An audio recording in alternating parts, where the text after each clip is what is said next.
What is up, Team Eternal? Welcome to another EPL Eternal Logos podcast. We are back in the studio. It's November 2024. I know it's been a little while since I've gotten back. The last couple of months has been busy. I know I not say that a lot, but we are officially back in the studio and we're having some fun. Today, it's a really special guest. This podcast kind of came about very quickly. It literally within a couple of days. I have a buddy, Michael Beasley, you know who you are, who introduced me to the guest today. Like, we're going to give him obviously a chance to introduce himself, and we're going to have a little fun in the studio today, but more content is coming out. Hopefully I can get a couple more done by the end of the year. We didn't quite hit our goal of 2 a month, but that's something we're working towards. We'll certainly do better next year. And we are, again, live, and we're happy to have our guest in the studio. We have Morris the Connector. He's been sharing his story with me the past 30 minutes or so. Like I said, this content came together pretty quickly, and I couldn't be more excited to have such an esteemed and honored guest in the studio today. And it's going to be, I think, a really, really good one. Morris the Connector is his name. He's from the UK. I believe that's where you're from. That's where you've been born. You were born in the UK? Yeah, I was born in London. Yeah. Nice. Yeah, so this is exciting. If you guys couldn't tell, the awesome accent. That I don't like. That's awesome. But we're about to have some fun like we always do. We're going to let him introduce the topic. We're going to get to it. And, of course, I have to flip the ceremonial. You guys know this is the hourglass I like to use in the studio to kind of just be a good gauge on the hour that we kind of will talk. And, of course, if we go over, that's fine. But it's just a good way to gauge. And it's better than just a clock, right? So welcome to the studio, my friend. I am pleasured to have you. It's an honor to get to talk to you and what you've shared with me so far. And so go ahead and introduce yourself, plug any social media you have, if it's Instagram or YouTube, no matter what it is. And then ain't got none. Joke. Life's a joke. Life is about enjoying the ride, you know. But my name is Morris the Connector. My name came about by, I'm now connected to my inner self. So I believe everything is possible, nothing's impossible. You know, my company is called Wear Your Own Crown, and the topic I chose is obviously Wear Your Own Crown. So you might say, what do you mean, Morris, wear your own crown? You know, are you talking about a champion? Yes, I'm talking about a champion. I believe you are champions in life. You have a crown to wear. You're a king, you're a queen. And when we're born to serve as a king or a queen. So that's the subject I want to talk about today, how I found my purpose, my gift, and obviously wearing my crown. My hashtag is wear your own crown. My Instagram is I am Morris the Connector. My Facebook is Morris the Connector. My YouTube is Morris the Connector. My LinkedIn is Morris the Connector. Everything is about Morris the Connector. It's about me, and then now it's about we. So here we go. That's awesome. So that's also a good branding tip there. Make sure if it's if you have a pseudonym, if there's something you go by, you know, your brand and who you are. Yeah, you make sure that's something that people can see, you know, on your social media, for everybody out there who likes to build brands and stuff, because that's obviously Morris the Connector. It's easy to remember on all platforms that way. And I think that obviously helps people find you, right? Yeah, definitely. Everything is about Morris the Connector. Yeah. You know, who's connecting to the world. I'm in America now. Yeah. You know, I thank God every day I wake up, and I would say to every one of you that's listening, when you wake up, there's a reason for it, because you're breathing. And I think that's a good reason to smile. Yeah. So let's get into it, actually. You said the topic is wearing your crown. Yeah. What do you think is sort of the first steps to getting there, right? I know there are a lot of people out there that might not necessarily know sort of their purpose, where they come from, where they're going, and all those things, right? So before you can wear your crown, I think probably you have to sort of find your crown, or you have to find your purpose or your inner self. Yeah, so I believe life, from my perspective, coming from where I come from, right, which is from zero to flying like Superman now, right? So we all start from somewhere, from a child. When a baby's born, it starts crawling, walking, talking. So there's baby steps, I say, to get to where you need to get to. And on the way, is it going to be hard? Yes, it's going to be hard. Is it going to be easy? No, it's going to not be easy. But we'll get there, so long as you believe you can. Someone that says they can, someone that says they can't, they're both right. I had to take the baby steps to reach it. It wasn't always like that. You know, life, like I keep saying, is about self-discovery. I had to discover the real me inside of me. But like I always say, it pains to grow, Mika. It pains to grow. So I had a lot of growing pains. And I would say adversity introduced a man and woman to themselves. It certainly did me. And in our darkest hour, we need to focus on the light, because you are the light. What is the light? The light's what you think you are, because that's what you become. You know, within you, the light is within you. Everything you want is in you. So I'll take you back to when I was 7 years old, growing up with my mum and dad. You know, I was a happy kid, but when I was 7, my dad left home to go to work as normal, but he didn't come back. And I always wondered why, but later on I found that he had an affair, and my mum got rid of him and everything like that. So I was really upset, because me and my dad was close. At 7 years old, they say from 0 to 7, a kid sort of finds himself and finds his baselines. He finds his values, the way he sees the world, you know. So I was seeing the world as a happy-go-lucky kid at that time. And when my dad left, I would say it changed. Even at 7 years old, it changed. So fast forward to I was about 13 years old, going to school. I was being unruly at school, mucking about, not listening at school. And I can remember the teacher saying to me, "Maurice, you'll never be nothing in life." What a horrible thing, everyone, to say to a 13-year-old. He used to put me in a corner and say, "Sit there," humiliated me. I felt like crying.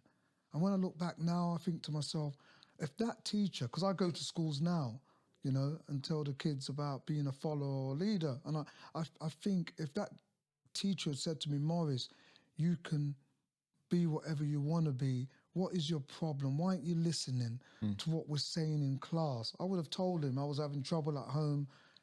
Kids need love. Yeah. You know, not that I wasn't getting the love from my mum, but things was going on. Social services wanted to, you know, interrupt our life because we didn't have a dad. My mum was sick sometimes. But fast forward, going to I was about 15, leaving school, no confidence, no belief in myself. You know, I did try and get a job in the 70s in England. And my friends, some of them wasn't working. They would come with nice things, nice clothes, jewellery. And I would say, "Where'd you get that from, mate?" And they'll say, "Well, we're doing this, we're doing that," you know, which was not good. So I got involved in selling drugs, you know. And I would say, they say money is the root to all evil, but it's not. It's the love of money. The love of money. So I fell in love with the money and the aspects of now selling drugs, being able to buy things, being able to buy a car, jewelry, nice clothes and everything like that. I would say I fell in love with the money. And for 12 years, I was selling drugs, you know. I would say the first adversity I suffered was when I was 14. My brother got stabbed to death. He was 19. You know, he got stabbed to death. But I didn't really relate to that as in, you know, I would now. You know what I mean? 'Cause I didn't really understand death. So selling drugs and everything, I remember going into prison and my sister's 2 kids got murdered by the father. And that struck a core in me when I was inside. Like, I couldn't get out to go to the funeral or help my sister because we was a close family, 5 of us. And not being able to come out really upset me. I was banging the cell doors, trying to let me out. I can still remember it up to date, they wouldn't let me out. But eventually when I came out of jail, you know, I did try and change, but I got brought back into the same crowd, you know what I mean, selling drugs again. I would say, show me your friends and I'll show you your future. I would say I was a product of my environment, you know, the way I used to see things at that time, you know. Now I talk about a fixed mindset and a growth mindset. I would say I was a fixed mindset at that time. Yeah. My mind was fixed on just believing that there was nothing else for me to do, Yeah. you know. So that's why I guess I still went back to selling drugs, because what else was I, you know, it was a habit. And it's a habitual world we live in. Yeah. You know, there's all sorts of habits, Yeah. drinking, smoking, whatever it is. And I was accustomed to making a lot of money, which and drinking and smoking, marijuana. Yeah. But after doing that, you know, it's like, this may trigger some people, you know. It was the death of my 18-month-old son. I got a call one day, you know, my son had passed away. He had an accident at home, you know, the blinds sliding down by the window on the slide with my daughter, and the string got caught around his neck, you know, and he just, he passed away. And I remember it up to now, you know, because sometimes you go back, but I know how to get out of that. You know what I mean? So sometimes I go back. It's all right me talking about it, because I realise and visualise a different outcome now in God talking for a reason. Do you know what I mean? And that reason is because that made me start to think different. I started to think different. I started to think that I didn't want to be the gangster no more. I wanted a way out. My mind was playing tricks on me. I didn't want to live. I wanted to commit suicide. And my mum always used to say, "Morris, come to church."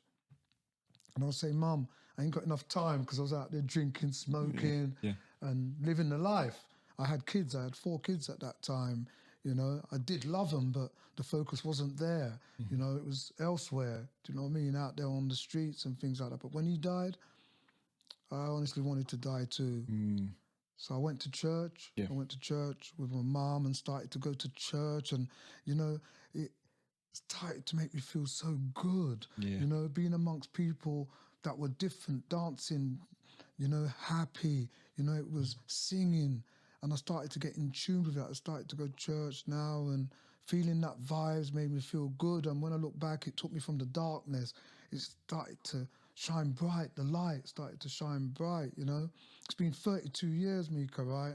I haven't smoked marijuana or drank alcohol, you know what I mean? Since that happened, you know, I took the road, I took the baby steps. And I would say to everyone that's listening, we have to take the baby steps to get to where we want to get to, once we know where we want to get to, you know, and start to enjoy what we're doing. And I started to enjoy what I was doing. I started to get a job. I got a job for the first time. Do you know what I mean? It was double glazing. And started to do double glazing.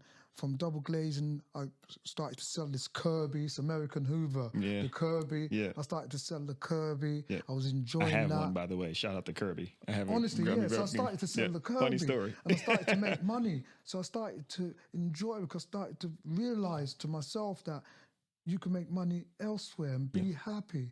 And so after that, what I lead on to, started to do some courier work. Started to do some courier work, doing the courier work, having a van, doing some courier work for working for this company. Then I set up a market stall selling women's clothes. I didn't wear none, by the way. Do you know what I mean? Right? So we started to sell clothes, me and my girlfriend. We had a market stall. From having the market stall, I got a shop. You know, this man became a businessman, man. I became a businessman. I got a shop in about 3 years. I got a shop, and she would run the shop. And then I started to still do the couriering. And then one day the man said at the courier place, he said, "How would you like to come and do some executive driving?" You know, and I said, "Yeah, that would be good," because you were going to take over like an executive chauffeur company. You know, I said, "Yeah." Well, he said, "You give me a car and everything to drive." I was like, "Wow," you know, and everything like that. So I started to do that. And my missus was taking care of the shop. Then we bought a house. You know, it was really exciting. So many things that came, the result. Getting exciting. What I'm trying to say to everyone, it's like a momentum that was forming, being happy in what I was doing and who I was being now. Right? And then... that's awesome. The chauffeur company that I started to work for is like, I met a man called Steve after about working there for about a year and a half. I met a man called Steve. All the other drivers used to drive him, and he took a liking to me because he liked my character. I can remember him saying to me, Morris, you're more than a driver, you are. And you know what? I didn't know what he meant. But now I know.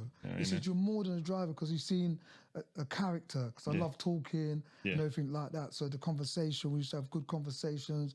Then he was setting up he worked for a hedge fund company. I don't know if you know about hedge funds. Yes. Hedge fund, Yes. investment bank and stuff like that. It was a £6 billion company. So he was leaving there to set up his own company with a partner. And I said to him, I could set up a car company to cater for his clients and everything like that, you know? And he said, that's a good idea, Morris, you know? So I set up a car company, like a chauffeur company, with a friend of mine that I used to work with because I didn't know about administration. I had the gift of the gab to get the clients, right? But I didn't know about administration. I could honestly admit that. Right, so I got my friend, he had degrees in administration and all that stuff. So we set up a chauffeur company. That chauffeur company now drives Justin Bieber. We've driven Beyonce. I've driven Whitney Houston in 2010. And it's amazing things. It's still running up until now. You know, but even in going through all that, we have to go through certain things along the way. But I believe that God was pointing me in the right way just by believing in him and going to church and feeling happy in what I'm doing, you know? But then... Yeah, that's true, by the way, but the Justin Bieber, he showed me pictures. There's pictures of him with Justin Bieber. So just in case, if you're wondering, it is true. Very true. Me and him are good friends, actually. And the boxing... Yeah, he showed me him boxing with Justin Bieber. Yeah, it was awesome. Boxing and that, me and Justin and everything like that. But along the way, adversity will still happen in life. Pain will still happen in life, but it's how you determine the pain to be. And for those who are watching, I know sometimes we get stuck when someone passes away and everything, but sometimes we've got to sit down and think. And the way I look at it in a way that we're all going to leave here one day. You know, they've left there for a reason. It was their time. So that's the way I looked at my son. I looked at my son that God took him for a reason. He saved my life because he took me from the darkness to the light and made me be able to start seeing my life in a different way. You know? But, and you said something. So, and I'm so happy you went through your entire story because I think that gives us a good sort of point to kind of go from where you came from, where you are now. I want to kind of go back a little bit to what you said about your upbringing. What do you think is, and because it's something I like to talk to people about on the platform, is trying to help everyone identify sort of how do you extract value from things, right? How do you extract the things that really matter in life, right? In the conversation that we have on a daily basis, a lot of times we're having tongue-in-cheek conversations, but like what we were talking about before, there's a lot of truth to be extracted in all of these things. And so if you're going back to sort of your upbringing and where you came from, what do you think is maybe the biggest takeaway sort of from the upbringing, or the thing that you think that people can get from that when they are stuck? Because I do... there are a number of people that sort of have a very, very similar background in that they, you know, grew up and maybe they didn't have a father, or they grew up in a single parent household, or they faced a lot of adversity, or, you know, what's the biggest thing that you would probably tell them in those moments that, you know, to start to get them out of a mindset that sort of leads down that road where they find themselves in a hole, or they find themselves sort of maybe... I get what you're saying. You know what I mean? I would say my biggest takeaway from going through that pain of my son was the way I started to think about it, you know, because I didn't understand the why God had taken him away, you know. It's what I started to do made me feel happy in what I was doing, in changing, because change happens, progress doesn't. So it's what we're doing, it's our thoughts that become things. We become what we think about. Just like what I said earlier, I don't know if you heard me, I said, you know, I could speak about my son's death and not cry now. You know what I mean? It's not that I don't realize it, but I don't visualize it, because the reason why we've go back and stay stuck is because the focus, because what you think about becomes your reality. Yes. So what I started to realize is that if I think about something too much, and what you focus about becomes you, you know what I mean? So Yes, it becomes your absolutely. reality. Yes. Even right now, I could cry now with some of the adversities that I suffered. I could cry because it becomes, we can see it. And it's the greatest thing that God has given us is not to see, is to visualize. You know what I mean? To see further, but it See past depends your what we're focusing circumstances. on. So I Yeah. would say Yeah. it's the thinking, it's the thought. We get thousands of thoughts Yeah. that goes through our minds every day. Yeah. So it determines what we think about, what we become. Yeah. Do you know what I mean? Yeah. Do you understand what I'm Yeah, saying? absolutely. Do you, here's a good question, because I know there's probably a lot of people, this is probably actually a good topic that happens in these podcast space when you talk about sort of upbringing and how people, how at least people from my community, the Black community in America, did you ever find yourself having a victim mindset? I don't know if you maybe are familiar with that phrase. I did, Right? Did you ever find yourself having a victim mindset? I find a lot of us coming from the background where I came from, where my teacher said I wouldn't be nothing in life, right? I felt victimized.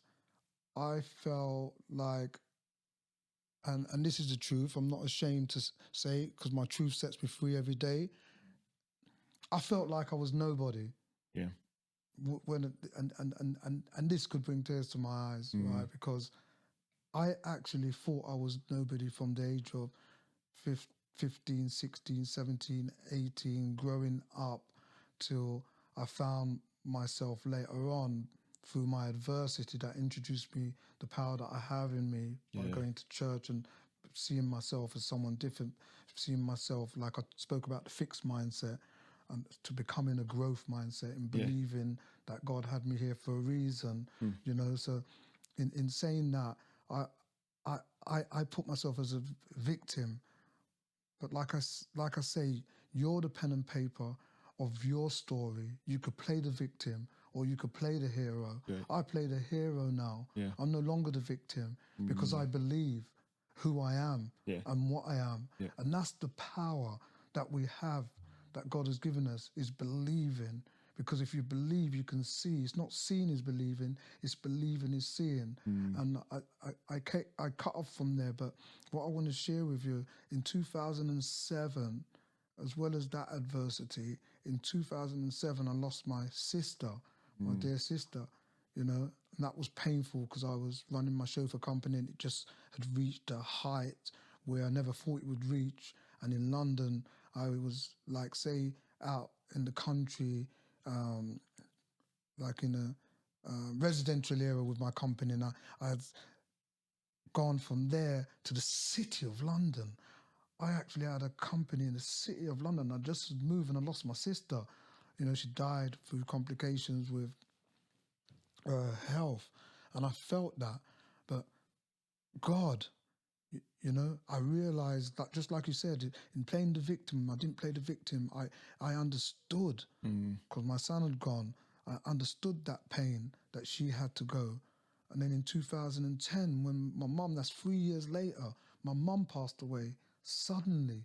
You know, it was a case of she was sick one Sunday and by the Friday she was dead. It was like, wow, she had a sickness that she didn't tell us.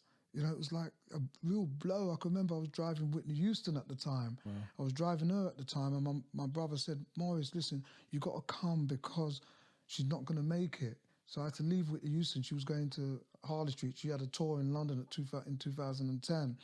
And I had to leave her, get her another driver, and drive all the way an hour to get to the hospital where my mum was. And all the family was there. And I can remember Mum said, she grabbed me. She said, where have you been? She grabbed me, she said, where have you been? And 3 hours later, she was dead. It's almost like she waited for me to come before she passed. And I loved that. She was very spiritual, believed in God, and she waited. Because driving all the way there, I was thinking to myself, please don't go. Yeah.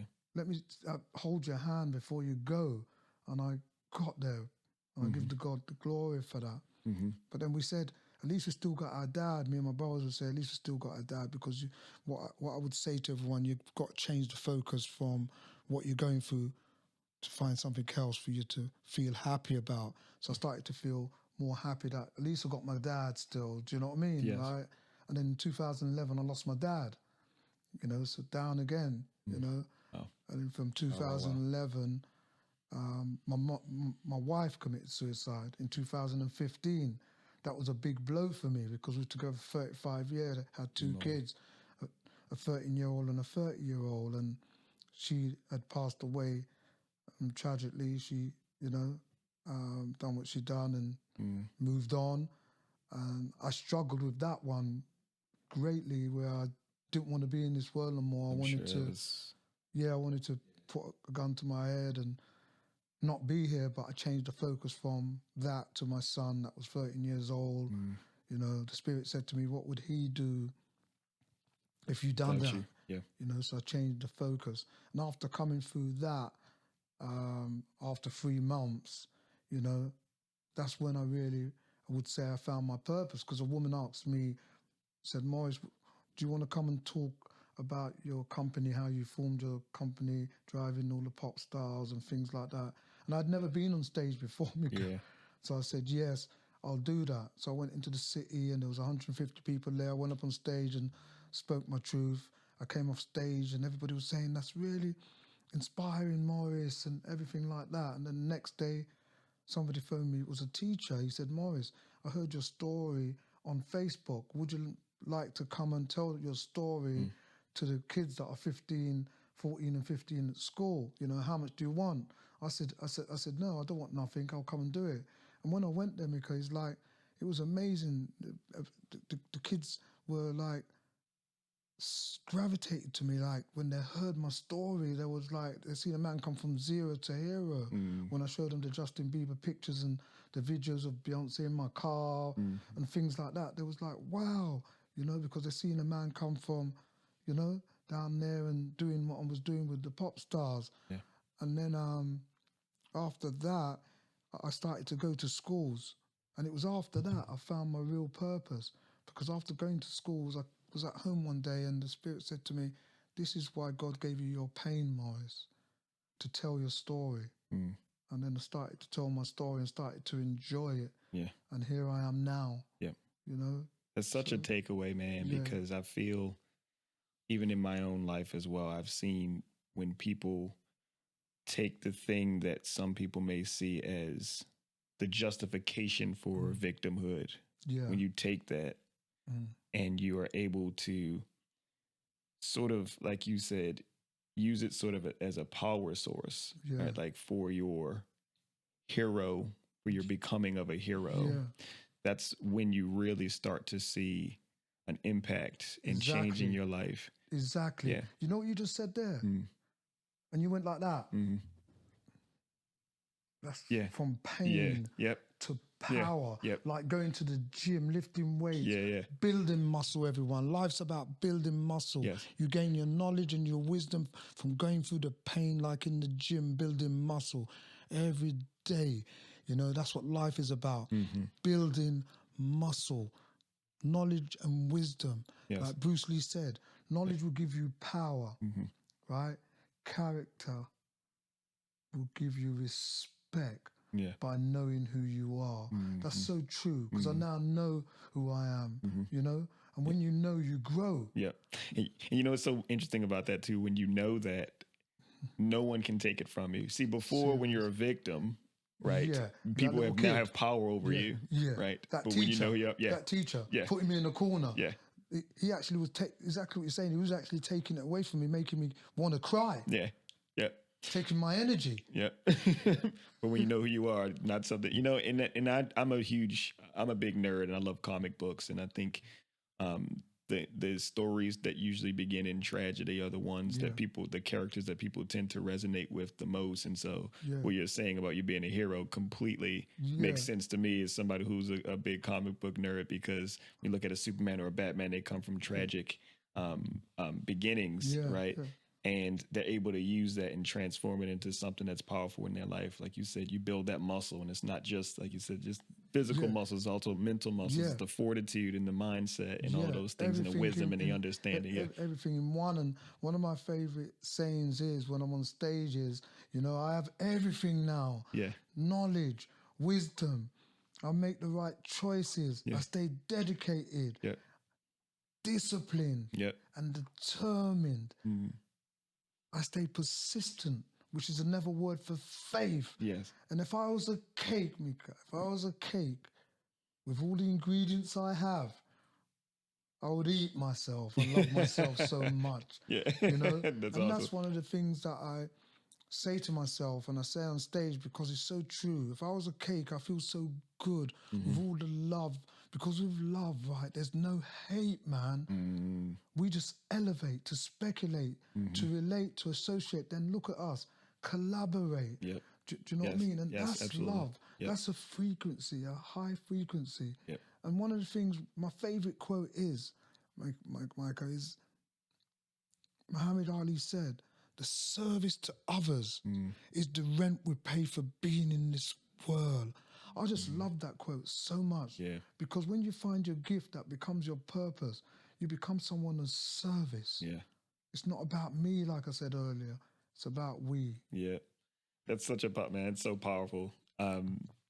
He has shown me a couple of his videos and there's so many testimonies on those videos of people, the audio of people talking about how your story is so inspiring, and I can hear it, I can see it. You know, as you're talking, I'm getting goosebumps because I can identify with a lot of what you're saying. And we all have a story. Depends what story we're telling ourselves. Yeah.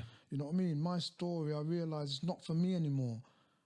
It's for you. Do you understand? So that's where I get the joy. I get the joy from telling my story to people and them resonating with it, because I didn't realize my story was anything because I had to live it. Yeah.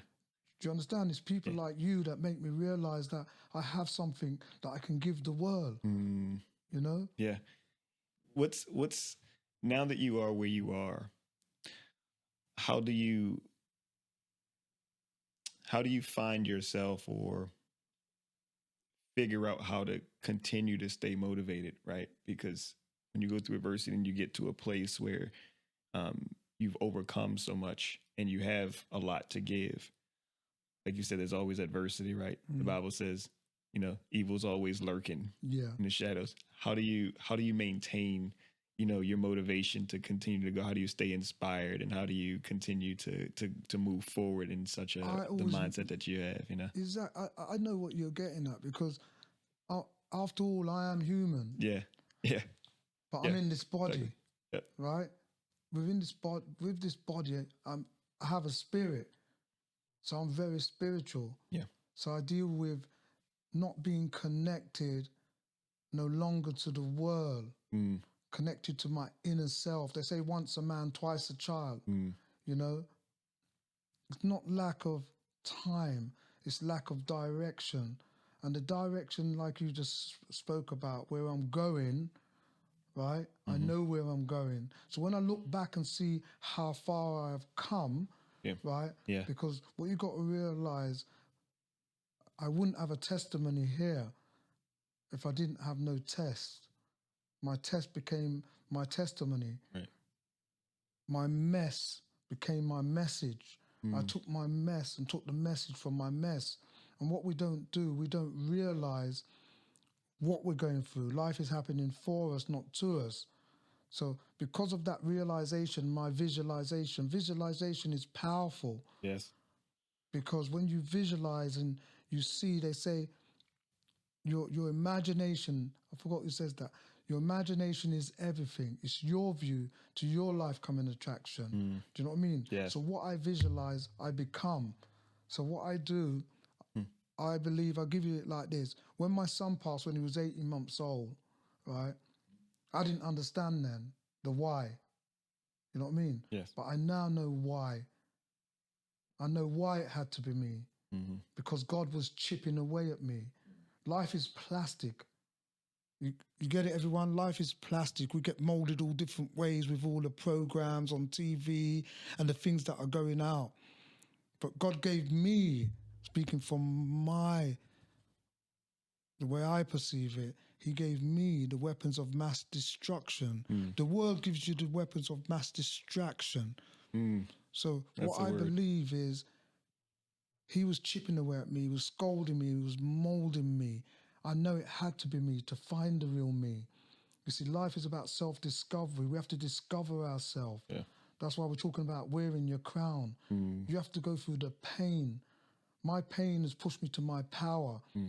So I have so much power now, but that power that I've got is to empower others. Yeah. So it's not about me, you know what I mean? You know, real power, real leaders with power are not manipulators, Right. right? Yeah. They pick people up and lead people up. Do you know what I mean? Yeah. You know, Yeah. they're of service, Yep. real leaders. Yep. And that's what I look back at. That makes me gravitate when I feel down at any time. You know what I mean? If I feel down at any time, I look back and see how far I've come. Because we're all either in a storm, going through a storm, or coming out of a storm. That's life. Yeah. Yeah. Do you understand? Yes. That's life. We have to look at things in a different way. Nelson Mandela said we either win or we learn. Do you understand? Yep. So we're born winners. Do you understand? We're here to win this world. You know, failure, Mr. Churchill said, failure isn't fatal, right? Yep. You know, success isn't final. It's the courage to come back over and over and again. Yep. It's only when we stop and stand still we fail. But if you keep going, that pain is for you to learn from Yeah. and to do something different. Yep. Do you know what I mean? So Yeah. that's the way I stay motivated, by looking at what I've been through, what I've gone through, and I look back. And people find it hard when I say this. Excuse me. Of course. I thank God for taking my 18-month-old son away. Because would I be this person of substance now, speaking my truth every day if my son didn't pass away? Because it took me out the darkness to the light. You know what I mean? Yeah. And the light would always overshadow the darkness. Yeah. You are the light. But it's what you are thinking about to enlighten yourself. Yep. You know? Yep. So that's how I get through things, by looking where I go. And I think if people just realize and visualize themselves, like when I get up in the morning and I show gratitude, gratitude reaches me to the altitude, Right. to have the right attitude. Yeah. You know, I'm flying like an eagle now. Yeah. You know, there's not many of us up here, but it's nice up here. Yeah. I've left the pigeons eating the scraps. That's right. Do you understand? Yeah. So they're eating the scraps now. Yeah. So are you a pigeon or are you an eagle? Yeah. And I believe we all can rise above everything. Yeah. You know? Yeah. You said the eagle. My dad used to say to me and my brother and my sisters, to soar like an eagle, because eagles soar where other birds only dream of soaring. And so that definitely, I definitely resonate with that. Definitely, I feel like an eagle up there. Yeah. You know, we just come down and see what's going on and go back up and take what we want. Yeah. You know what I mean? So what we've got to do is take what we want out of the world. Yeah. You know what I mean? So what I usually say, I'm not connected to the world, nothing in this world. I'm mindful of everything. Yeah. The connection, that's what puts us under pressure.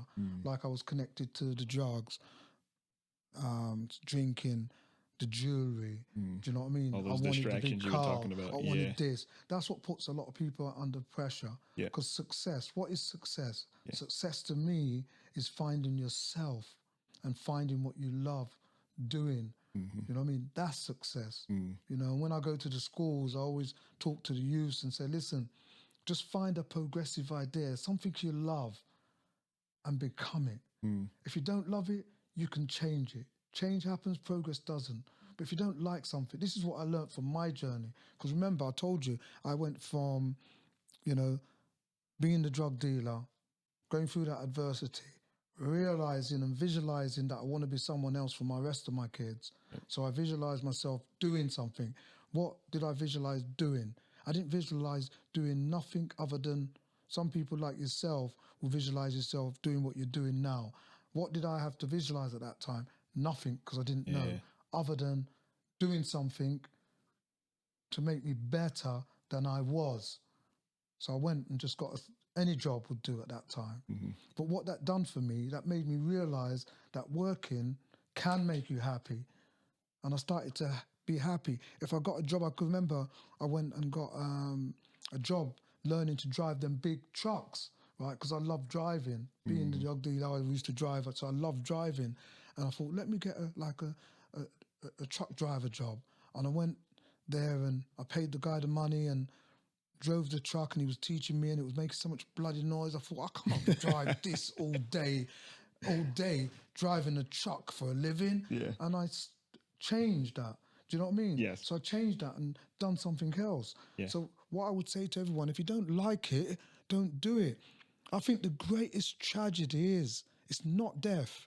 The greatest tragedy is not finding your purpose. Yeah. The greatest tragedy is not knowing what you're doing in your life. Getting back to life. You know That's what I right. mean? I The see that greatest too. tragedy is going to work and not enjoying what you're doing. You know what I mean? Yeah.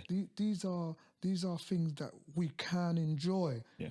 You know, Yep. if we really think about it Yep. and just believe in ourselves. You know what I mean? Yeah, and kind of sort of answer an idea that I've had here, and I like your logo. It's the crown, the connectivity, and you spoke a little bit about what that looks like and what that means, and what success means, and what life really is about. And I get the sense, especially in 2024, in the culture that we live in, like you said, there's the distractions out Yeah. there, right? What do you like? What's your idea, or how do you help people understand what a fake leader is, right? Versus what we're talking about here, where you're talking about a real king, someone who really wears that crown, understands all these things, and then they get to and they understand the importance of connection. And that's something that I think the more you experience life, when you start to experience life in a successful way, you start to recognize the crucial importance of connectivity and the interconnectedness of us all, and how we all, right? I'm not a fan of sort of the independent mindset, right? You'll see people on Instagram, independent era, I'm doing my thing, this is all about me kind of thing, right? And I think that's probably one of the great tragedies of social media. It's me, it's selfie, right? And so I think that's the path sort of to fake leadership, right? You're distracted and you're the king of distractions, right? If you think about the idea of a king and a crown, you're the king of distractions. If you're going in the wrong direction, you're not really a king of anything at all. So how do you sort of like, what do you think about fake leadership? Like what that looks like in today's culture and how that's become a big distraction in the world. It the has pigeons, right? It has become a big distraction, because when I look on social media, I see all these, I call them cockroaches, right? Yeah. So I call these coaches cockroaches because half the time they don't know what they're talking about. They haven't lived a life like myself. You know what I mean? So really and truly, when I speak to someone, right, they can feel what I'm talking about. Do you know what I mean? Yes. What I'm talking about. You know, it's not about the money with me. And when I'm talking to people, I said, you know, the greatest thing in life that you could do is make yourself a person of value. You know what I mean? Make you a person of value and people buy from you. Yeah. You know what I mean? Because you are somebody. Do you know what I mean? So make yourself to be somebody. So when you open your mouth, you know what you're talking about. So I would say to those that are listening, you know, what you need to do is, it starts with a dream. Everything starts with a dream. There's no dream without reality. You know what I mean? So dream big. You know what I mean? That imagination, big. But when you dream, remember, be prepared to do the work. Do you understand? Be prepared to do the work. So I believe everybody has something to offer in this world, right? We have a different handprint, fingerprint. We're all different, right? We all have a gift, right? Yeah. To do everything in this world was created. It was created. It was an idea. We live in an idealistic world. So I would say to people that are listening, think of something that you love doing and go and do it. Read books. Reading is a good way to go forward. You know what I mean? Listen to like-minded people. You know what I mean? So that's one of the things I associate myself with, you know, like I say, show me your friends, I'll show you your future. Like I said, the guy, Steve, that said you're more than a driver. Do you know what I mean? Yeah. He seen in me, in what you're saying about these fake people, right? He's seen in me more than what I seen in myself. Yeah. So he's actually telling me, you're more than a driver. And I'm thinking, what does he mean by What does that? that mean? Yeah. Because I come from selling drugs and that, and I didn't really truly believe in myself at that time. Yeah. I had the characteristics because I was confident, but I was confident because I didn't know enough. But then going through the journey of life and the adversity, you know, made me realize and visualize. So I would say to people, take time out on your own, you know, because the greatest motivation doesn't come on a yoga mat. Yeah. It becomes from your pain you're going through, that it's taking you through, in understanding who you are. Yeah. Do you know what I mean? So if you, like me, going through all my pain, I spent a lot of time on my own as well. So some people said, didn't you have counselling and that? No, God was my counsellor. Do you know what I mean? So my belief, that was my truth.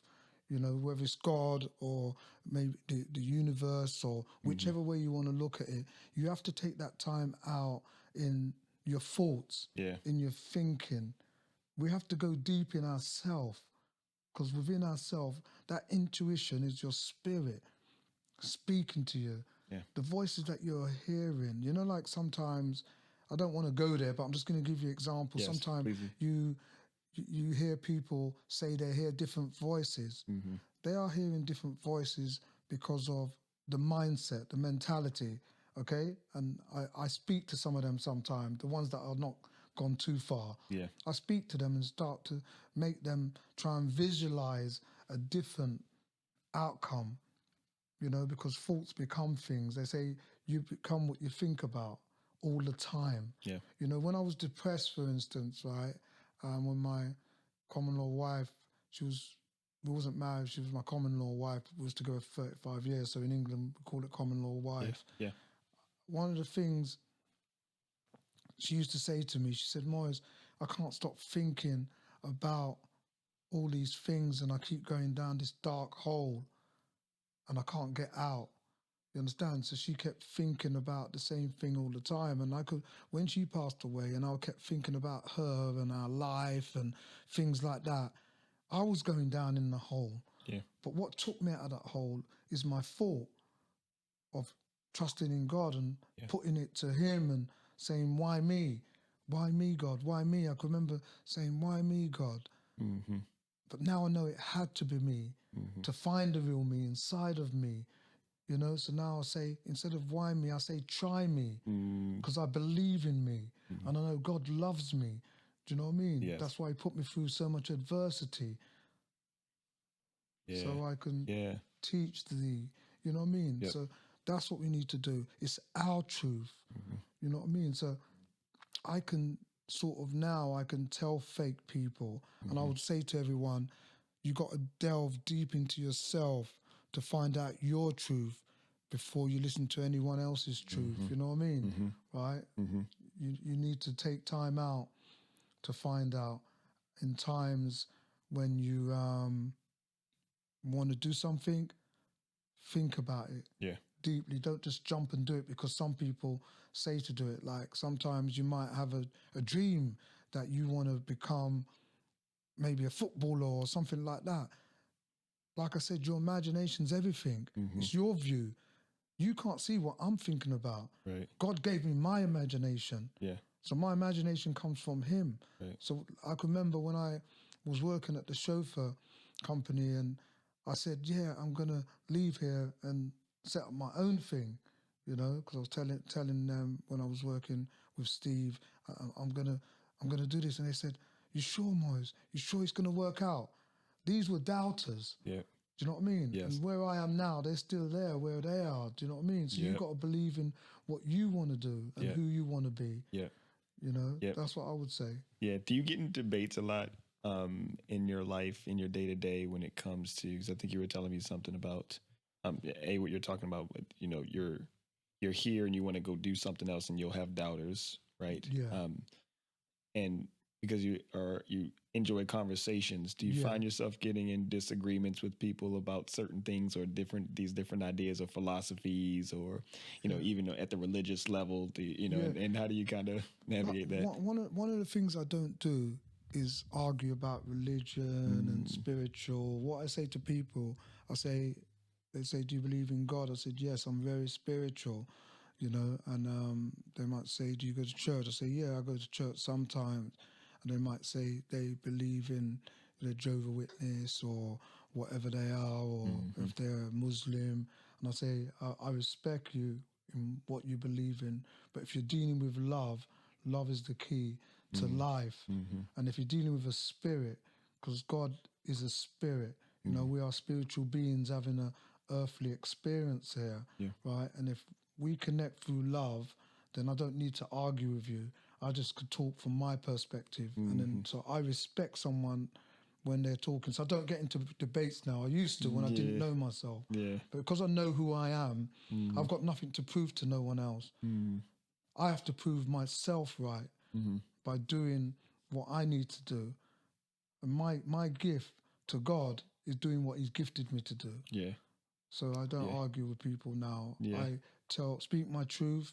If you want to listen and take something from what I'm saying, right, my truth, and I get inspired from kids, in what they're saying, you know what I mean? I get inspired from all different people because everybody's got something to say. It just depends what you're saying. They say life and death is in the power of the tongue.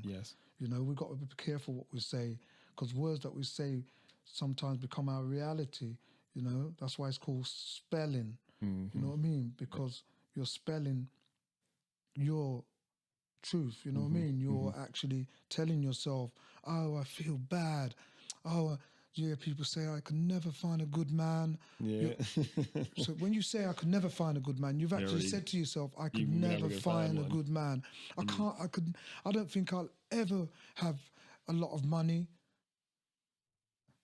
I would say, I'm going to have a lot of money soon. Do you know what I mean? So depends what you say, you power yourself. Starts to shape your reality. It shapes your reality, you know what I mean? So, and I think there is, so what would you say to this as well too, right? Because I actually find myself getting into, I'll say, not arguments in the sense that people may think of what an argument, you think of an argument, you think two people yelling back and forth to try to prove some point that they probably both are wrong about, right? But I think good spirited debates, or at least debates that have the intention of us actually getting at some reality, right? A conversation that we're having, right? And you say something about, the truth of the reality or the perspective and how that shapes your reality and those kinds of things. I think that's something true about, right, God overall, right, that finds itself in us and in a part of us. And when you connect with that, like you're saying, that is a truth, an objective truth beyond just sort of, what anybody, if someone said, like, I don't think that's a real thing, for instance, right? Like, I don't believe that there is, a higher power and there's no connection there. And I don't think that idea is true. I find that when we're discussing and we're having these types of conversations, and those things, when people can sort of touch and agree on them because it is true, it's something that's universally true, and you can tell a kid, if you think this way, that's where you'll end up. If you think this way, that's where you'll end up. You said, show me your friends, I'll show you your future. That's another nugget of that truth that's in there. That seems to be, simply beyond sort of what I might tell myself on a daily basis. And part of that truth is helping people realize to find themselves in alignment with, like you said, God, right? Or if someone wants to call it the higher power, when you find yourself in alignment, you're finding yourself in something that's real and in a reality that will actually do something in their life. You know what I mean? And then that's, the perspective is coming from them, right? They're recognizing something and they're, they might not necessarily even know, so I think sometimes people can do things truthfully and not necessarily know that they've done something true. And what you're saying, the understanding, that's a powerful word. It's understanding what is happening. Do you know what I mean? That's where the truth comes from. It's understanding. Like me, I could be here. No, I wouldn't be here if I didn't understand. Yeah. Because I most probably would have taken my life. Yeah. But because I understood what God was doing for me, right, I reached here. Because I understand. So every step of the way, every pain I went through pushed me to my power. Yeah. Because then when I look back and seeing I got through that, I said to myself, I can get through this. So as much as it pains to grow. Do you know what I mean? Yeah. It's growing pains. So all the time I was going through that. Like I said, my story, Justin Bieber said, my story is like Job. Yeah. And that's when I really looked at things and said, it's so right. If you look at the Bible, there's a story for every one of us in the Bible. Every single Because person. it goes round, Yep. right? Yep. So everything in the Bible is our reality. There's something in the Bible for every one of us. You know, Yep. the Bible is the book of life. Yes. You know, they say, Matthew 7, verse 7 says, ask and it shall be given. Seek and you shall find. Knock and the door shall be open. I done all three. You know what I mean? Some people ain't asking because they don't have the understanding. So how can you get anything from that power of God if you don't believe? You have to ask. You have to seek. I was seeking. I was asking. I was knocking on that bloody door. Let me in. Yeah. 'Cause I don't like it out here. Do you understand? Yeah. You gotta. When that you gotta force adversity yourself hit me in. Yeah. with my first son passing away, 18-month-old, I wanted to run from that darkness. Yeah. And many things happened in that darkness when I was a gangster, right? Many things happened in there. I'm lucky to be alive. Yeah. I've had 30 stitches with a baseball bat in my head here, split open. Do you see there? 30 stitches. Yeah. Things like that. Knuckle dusters, 2 holes in my head and things like that. So many things happen in that darkness, but that becomes your truth in that darkness. You know what I mean? It's like that was your life. Do you know what I mean? But when that adversity hit me, it was like, you know, I didn't want to be there. I can remember when I switched from, my nickname was Starboy on the street, right? And when I switched from going and I started to go to church and everybody found out I was going to church and not drinking and smoking, they said Starboy's gone mad. Right. Because that was their reality and my reality. Yeah. So everybody thought that I was going to be like that for the rest of my life. When people see me flying high now, doing what I'm doing, they can't believe it. Yeah. They literally can't believe it because of the person they perceived me to be at that time, that I was going to be dead or in jail or thing, because I was that proper gangster guy. Even me, when I look back and I think to myself, there has to be a God. Because at the end of the day, I didn't plan this. This is God's plan. It wasn't my plan. I didn't know I was going to be, for one, I didn't know I was going to be an inspirational speaker until my common law wife passed away. Because when I didn't pull that trigger, it's after that I found my purpose. Yeah. So I would say to everyone that's listening, success is just round the corner. You just got to believe in it and just enjoy the ride, I say. Ride or die. What I mean is, enjoy the ride by doing what you love. Instead of standing still, we're dying. There's many people standing still doing nothing, right? That's when we're dying. But get up, like Bob Marley said, and fight back, because you are a child of the abundant universe. Success is your birthright. Do you understand? Yeah. Success is your birthright. God proclaimed it, right? That you are someone special. He chose us through thousands of sperms, man, and put us in this world for us to get the knowledge and the wisdom and come round. And I would say to get the key to the door with the love that we find on that journey. Yeah. Do you know what I mean? Yes. Do you think for most people, the issue that they have, we talked about the victim mentality. Do you think a lot of people's issue with some of the stuff that you're saying is that they haven't found it in themselves to believe that it's possible?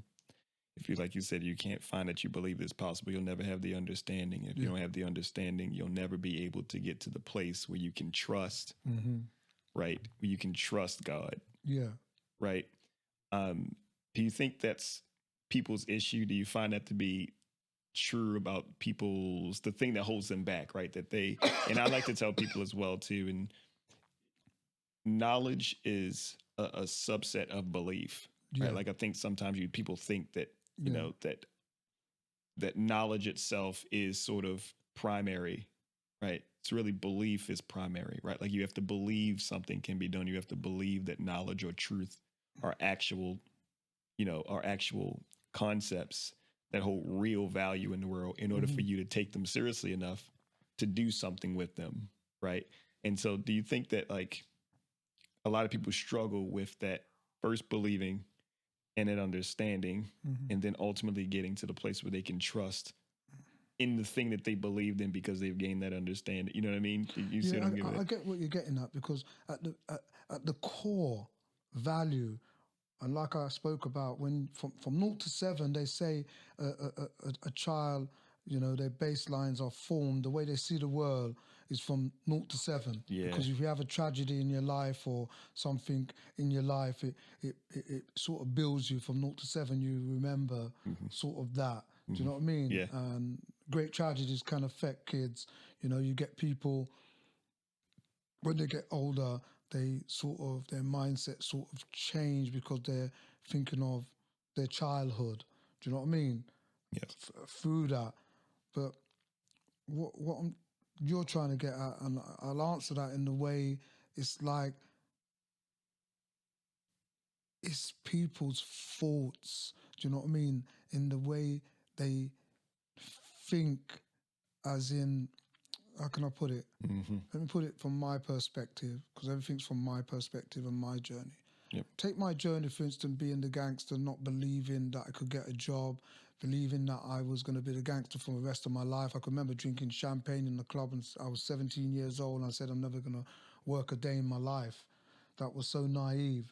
And I actually thought that, because of the system that was created. So the system was created for me to fail. Yeah. All right. So let's say the system was created for me to fail. The teacher saying I won't be nothing in life. The way I was treated at school, I never had no reality in who I was as a Caribbean person. I didn't know my past of my ancestors or nothing like that. Yeah. So therefore, where did I come from? And I think the greatest thing that struggle that people have is, who are we?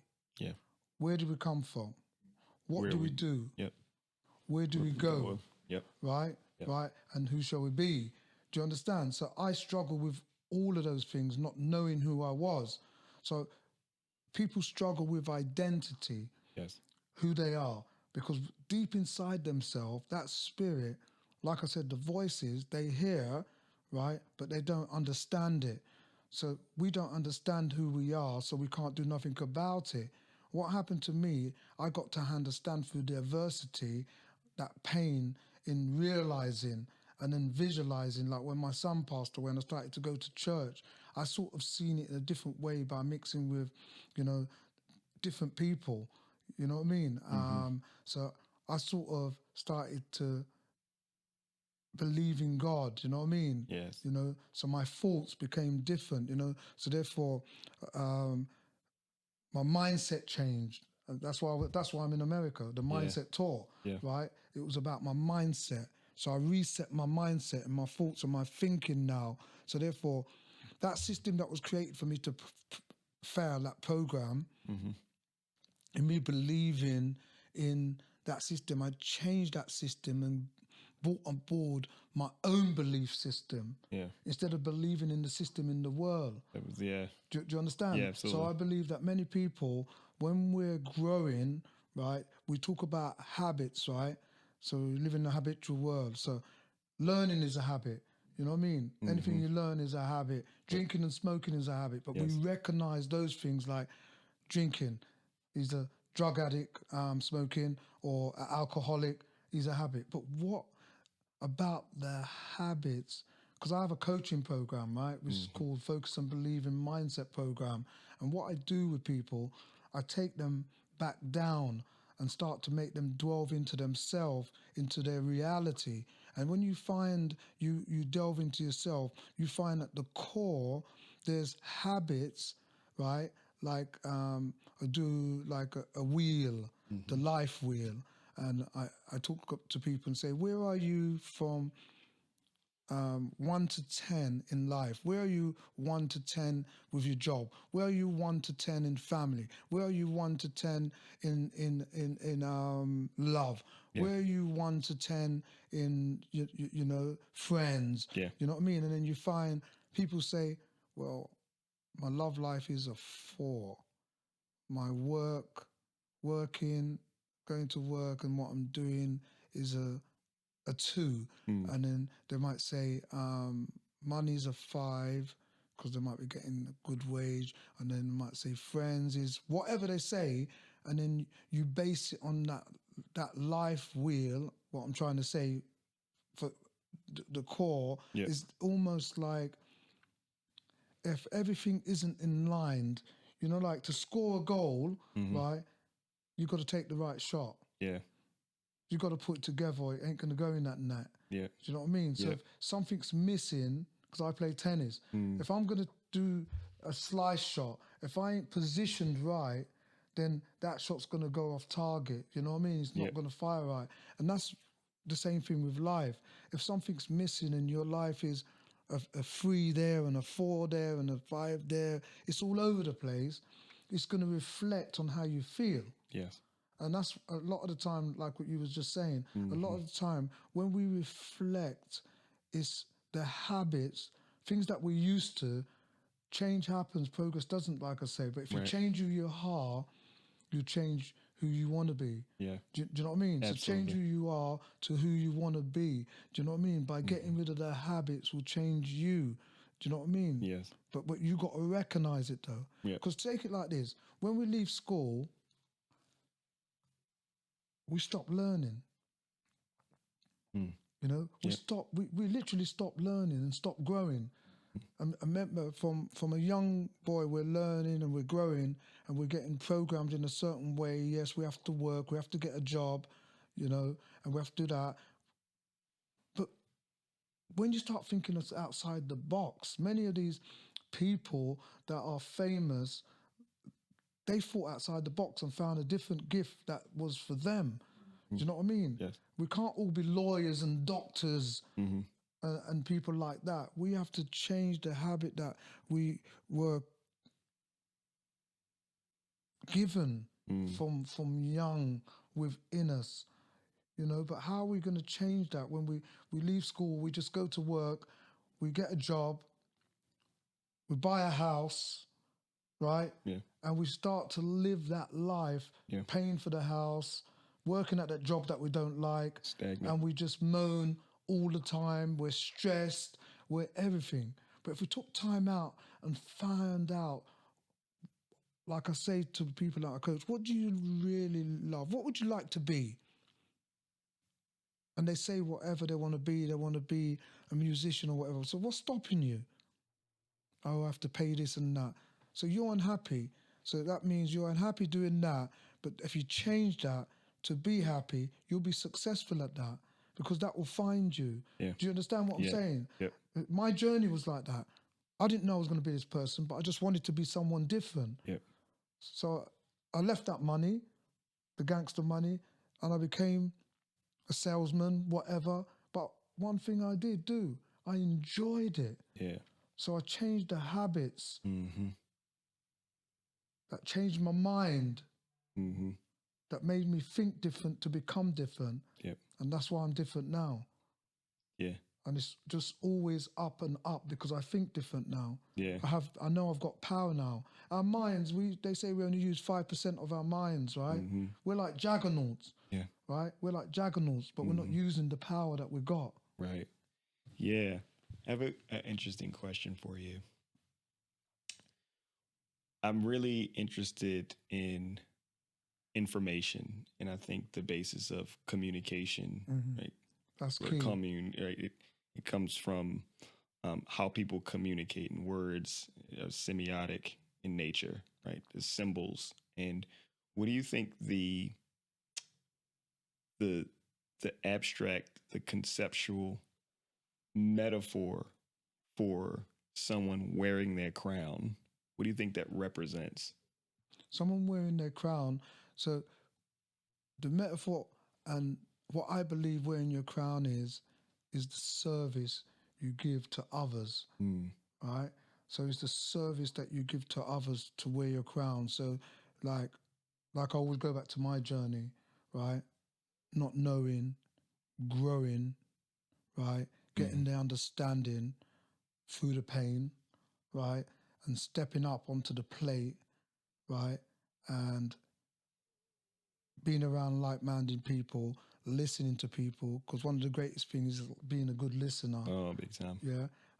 Listening to people and listening from their perspective, what they talk about, and connecting with what I'm about, and then lining that together and getting the understanding together to lift each other up. Yep. Do you know what I mean? Yes. To a level where I am now, where I'm wearing my crown, I'm a service to others now in doing and being now. That's what I would say. I'm wearing my crown. The reason why I'm wearing my crown because I believe I'm a king now. You know what I mean? In what I'm doing, I go to schools. You know, I transform the kids from being followers to leaders and tell them in every follower there's a leader. You were born to lead. You know, so I'm leading from that front. Then I'm coming to America. I've been to America 3 times this year. You know, in doing this. You know, and evolving and being happy. Like they say, work hard at a job, you get paid. Work hard on yourself, you get made. Do you understand? So I'm made up of this material that God has given every one of us within us, right, to serve with. Yeah. Yep. And I think, like we were talking about before, true leadership, being a true king, I think the wisest kings understand the idea that heavy is the head that wears the crown. There's a saying that says that. I think wearing your crown in that sense, a true leader knows what wearing that crown means. Yeah. They understand the taking on a lot of what you're talking about and wearing it confidently and with pride and knowing who they are, knowing that adversity, that because it's hard to be the king in that becoming sense, a right? champion. I mean, it's an all-round thing. You know what I mean? It's not just one thing. It's a lot of things. It's also being unique. You know, and believing that you're unique in this world and with what you have to offer, and believing that the love that you have within you becomes you and becomes someone else by you giving the love to someone else. You know what I mean? So everything that I speak about, it comes from love. Do you know what I mean? There's no hate. Do you know what I mean? It's just pure love now. And I thank God every day for my journey of life to become this person of purpose, you know, in educating the youths and making them believe in themselves. I get texts of kids saying, thank you for coming to my school because I'm now passing my exams, with hearing what you had to say about your journey of life. So my journey of life connects with every walk of life, you know, because what is life, you know? Yep. And I truly believe that, because I think as well too, when you can thank God for your adversity, that's when I know, you know what I mean? That somebody, I know that a person has gotten to the place, right, where they need to be in order to move forward successfully in life and in all the things you're talking about. Yeah, definitely. I'm wearing the crown now. Yeah. You know, it doesn't matter when it happens. It matters what you're doing to make it happen. Yeah. And like I say to the kids, listen, Usain Bolt took 4 years to run 9 seconds. Yeah. And you all want it now. Yeah. Do you understand? Yeah. Give it time, because it's in God's time. Yep. And that's what I believe in. It's God's time. It's my time now, because God gave me that time. That time is vital, because time is like a commodity. Time, you could waste time, you could gain time, you could lose time. But God gave us time to take us out of this world. He gave us time to find ourselves, to become who we need to become, to transition onwards. Yep. So it's not lack of time, it's lack of direction that keeps us where we are. because God has given us the time, but we have to have that direction. That direction comes with the vision. Your vision is your direction. Your vision narrows things down to where you're going, because it gets you away from the distractions, and then you form a discipline.